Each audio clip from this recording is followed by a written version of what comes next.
The complaint of most of my clients is that if people want to keep working remotely, that they're lazy, they want to be unaccountable, they want to be not seen. I don't think this is the case. I'm Adrian Kaler, leadership coach to company founders, entrepreneurs, and corporate execs, and welcome to Fearless Leadership. So what I found was when people want to keep working remotely, what they're most seeking is respect. And here's what I mean by that. When we move from all office culture to then during COVID, all home culture, there's things that came alive for people. I mean, part of it was there's challenges with the family around and all that kind of stuff, but then there's certain types of folks that really loved the freedom, loved the space, loved the flexibility, and they could actually bring more to the table with more of that room. They found that you might call that a work style or something, and definitely for the introverts there, they had a lot of less noise around them and they could actually do better thinking. Now it's a moralistic claim that if you really love this work and if you love this company, you'll want to be back in the office. But people are feeling this strain because there's part of the best of what they could bring and how they like to bring it actually was better and quiet and better in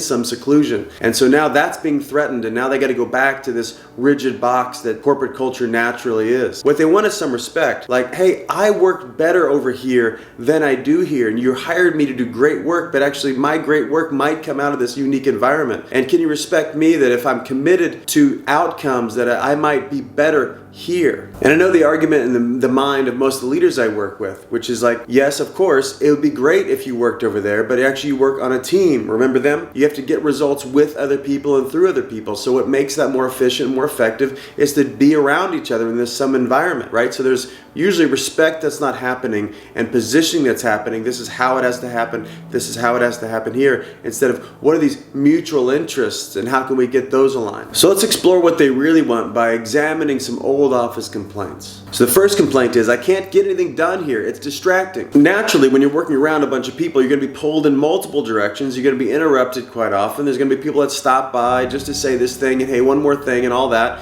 And it really does compete against like the deep work and being able to be focused to kind of get in the flow. That's true. So what they really want is some space and some quiet and some room to really get in the flow and get the deep work done. And the home environment provides that for them. The next complaint is commuting. Investing an extra hour, maybe even longer of the day, both going to and from work and all the crazy traffic and the construction and all the noise and all the stupid people that are in the cars next to you. You know, it's just added stress for them. So if you're working from home, it's not like you're hustling and bustling, getting everything going so you can get out the door. It actually can be slower. It could be like more take a walk, get out in the sunlight, you know, make your cup of coffee, enjoy it, and just take a moment to pause, and then finally get to your home office and sit down, get everything set just like you like it. It's natural. What I often talk about with people is the opportunity to really slow down so that you can speed up. And this is what happens whenever we're working from home. We've got more of that freedom in order to kind of create the pace and go slow when you need to go slow, and then speed up when you need to speed up. You know, it just provides that kind of freedom and that kind of opportunity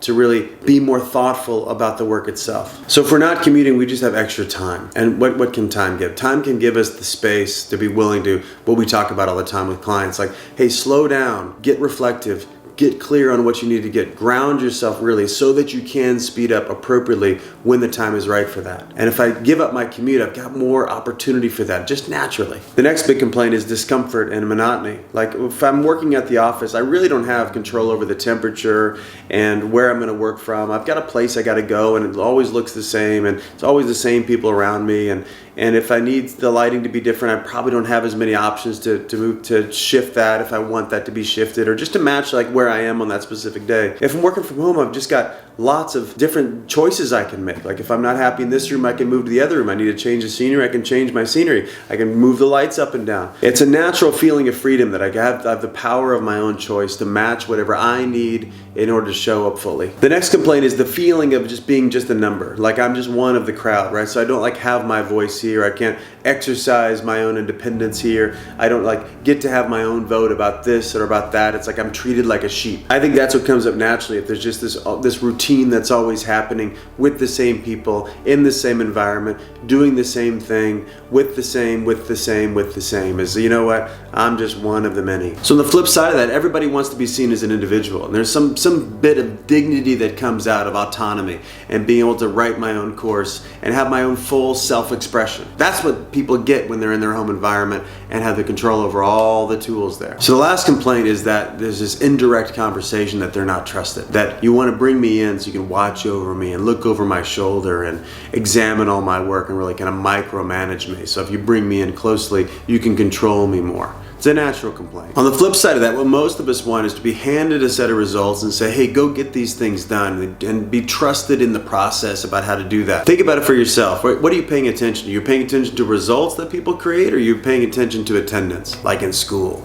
In summary, what I'm getting to is there's really great things that happen in both environments, and we ought to be in a very open conversation about how we bring the great things from both environments together, and can we do it synergistically instead of just picking one and being dogmatic, like it has to be this way or it has to be that way. These conversations are always going to be there. They'll just go underground and will show up like resentment. So think about, how do we get multiple interests met together? Thanks for watching. If this was thought-provoking for you, please take a second and like it and subscribe, and remember, your people are counting on you.